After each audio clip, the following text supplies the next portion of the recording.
ምኩራብ የአብይ ጾም ሶስተኛ ሳምንት ምኩራብ በመባል የሚታወቅ ሲሆን ስያሜውን ያገኘው እንደ ሌሎቹ ሳምንታት በኢትዮጵያዊው ሊቅ በቅዱስ ያሬድ ነው።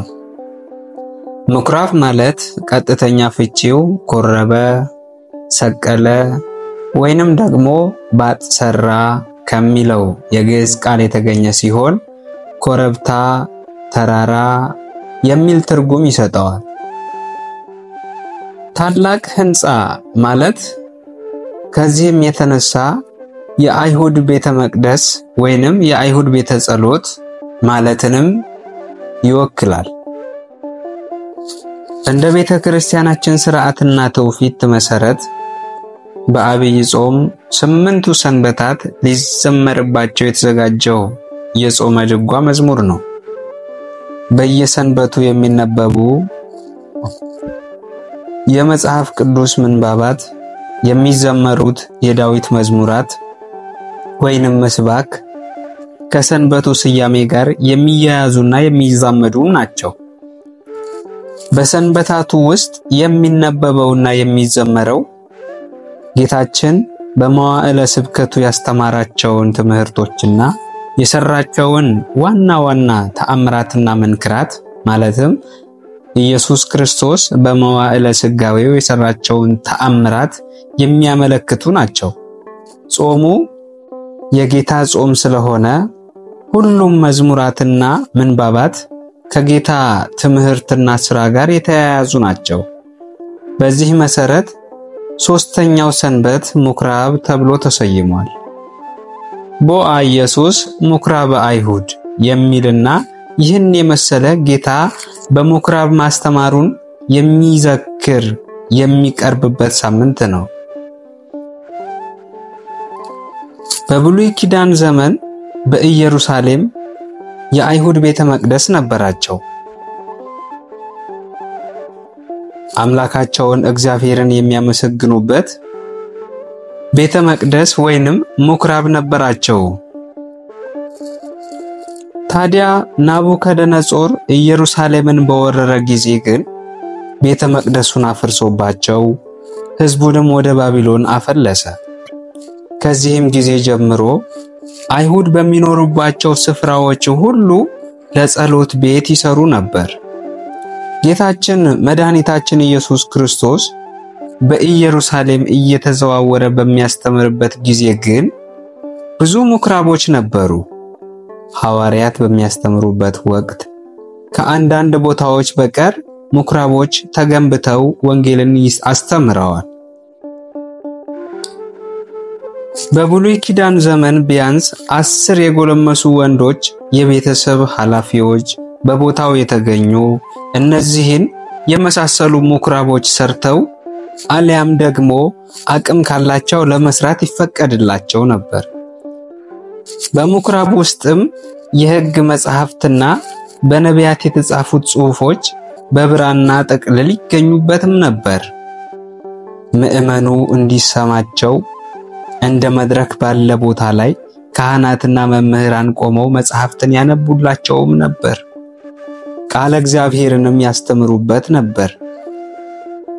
ምኩራብን የሚመሩት አለቆች ጥፋተኛ ሰው ሲገኝ በመግረፍ ወይንም ከምኩራብ በማስወጣት ሊቀጡ ስልጣን ነበራቸው።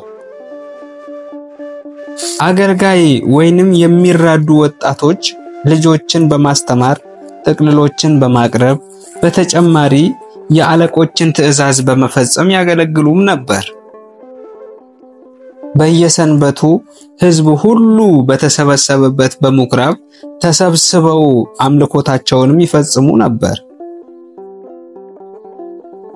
ከአምልኮታቸውም ውስጥ ጸሎት፣ እንደገና የሕግና የነቢያት ምንባባት፣ በተጨማሪም ስብከትና ቡራኬ የሚሰጡበት ነበር። በዚህ ምኩራብ ጌታችን መድኃኒታችን ኢየሱስ ክርስቶስ ተገኝቶ ሕዝቡንም አስተምሮበታል። ወዳደገበትም ወደ ናዝሬት መጣ። እንደ ልማዱም በሰንበት ቀን ምኩራብ ሊገባ ሊያነብም ተነሳ። ብሎ ሐዋርያው ቅዱስ ወንጌላዊው ሉቃስ በምዕራፍ 4 ቁጥር 16 ላይ እንደጻፈልን ወደ ገዛ አገሩ መጥቶ እስኪገረሙ ድረስ በሚገባቸው ያስተምራቸው ነበር ብሎም ሐዋርያው ቅዱስ ማቴዎስ በምዕራፍ 13 ቁጥር 52 ላይ እንደተረከልን ጌታችን ኢየሱስ ክርስቶስ ወደ አይሁድ ምኩራብ ገባ፣ የሃይማኖትን ቃል አስተማረ። ከመስዋዕት ይልቅ ምሕረትን እወዳለሁ፣ የሰንበት ጌታዋ የምሕረት አባቷ እኔ ነኝ፣ የሰው ልጅም የሰንበት ጌታዋ ነው። የአባቴን ቤት የንግድ ቦታ አታደርጉት፣ ቤቴስ የጸሎት ቤት ይባላል እያለ የሃይማኖትን ቃል አስተማራቸው። ወደ ምኩራባቸውም ገብቶ ዝም ይሉ ዘንድ ገሰጻቸው። እነርሱም ትምህርቱን፣ የቃሉን ግርማ፣ የአነጋገሩን ጣዕም፣ የአንደበቱን ቅልጥፍና አደነቁ። ወንጌላዊው ቅዱስ ዮሐንስ እንደጻፈልን መድኃኒታችን ኢየሱስ ክርስቶስ ጥር 11 ተጠምቆ ሳይውል ሳያድር ጾም ጀምሯል። የካቲት 20 ጾሙን ጨርሶ የካቲት 21 እሁድ ከገዳመ ቆሮንቶስ ወጥቷል። ከየካቲት 23 ማክሰኞ ውሃውን ወደ ወይን ጠጅ በሰርግ ቤት ለውጦ ከዚህ በኋላ ወደ ምኩራብ ለማስተማር ገብቷል። ምኩራቡ ግን ዓላማውን ዘንግቶ ከትምህርት ይልቅ የንግድ ተቋም ሆኖ ልዩ ልዩ ከእንስሳት እስከ ቁሳቁስ ሸቀጣ ሸቀጥ ሲለዋውጡበት እንደነበር ወንጌላዊው እንደሚከተለው ይተርክልናል። የአይሁድ ፋሲጋም ቀርቦ ነበር። ኢየሱስ ወደ ኢየሩሳሌም ወጣ። በመቅደሱም በሬዎች እና በጎች ርግቦችንም የሚሸጡ ገንዘብ ለዋጮችንም ተቀምጠው አገኘ። የአባቴን ቤት የንግድ ቤት አታድርጉት በማለት የገበያውን ከቤተ መቅደስ አስወገደ፣ ገበያውን በተነ። የዮሐንስ ወንጌል ምዕራፍ 2 ቁጥር 12። እንዲሁም በእንደገና በማቴዎስ ወንጌል ምዕራፍ 21 ቁጥር 13 ላይ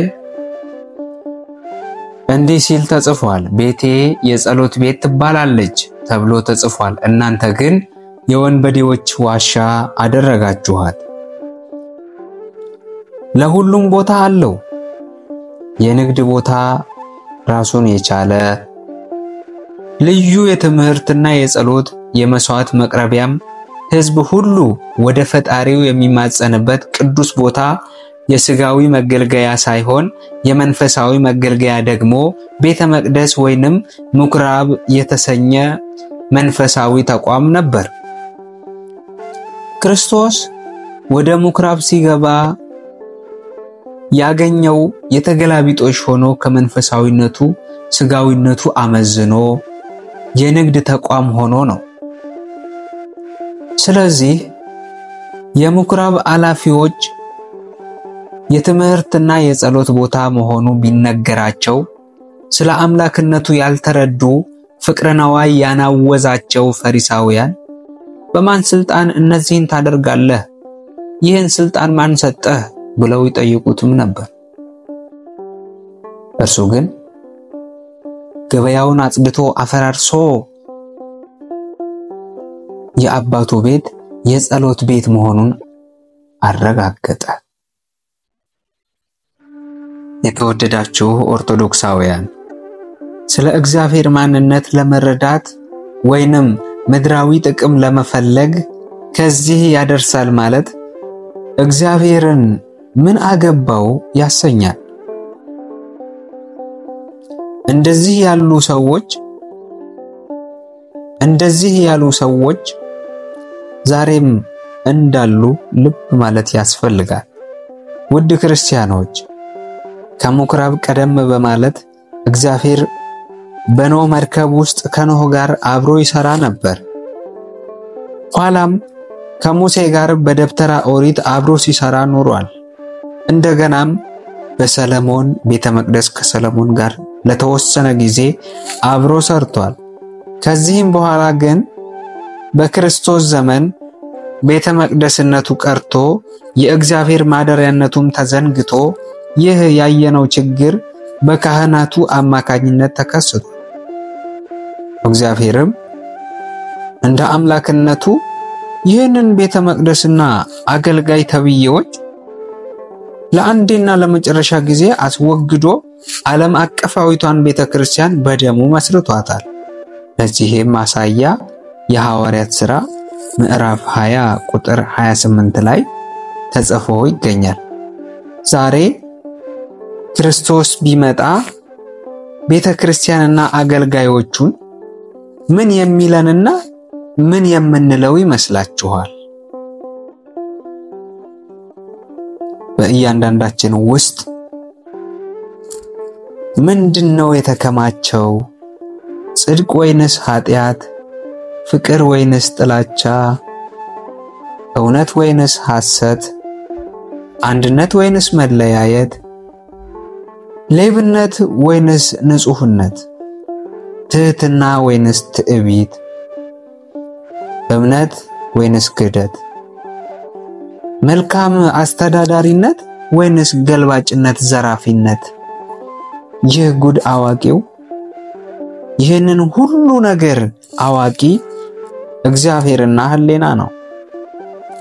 የተወደዳችሁ ኦርቶዶክሳውያን፣ መድኃኒት ክርስቶስ ንጹህ ደሙን ያፈሰሰበት ዋናው ቤተ መቅደስ ሰውነታችን ነውና የጽድቅ እጅ የኃጢአት ገበያ እንዳናደርገው፣ የጽድቅ እንጂ የኃጢአት ገበያ እንዳናደርገው እርሱ ባለቤቱ ይርዳን። ወስብሐት ለእግዚአብሔር። ይቆያል።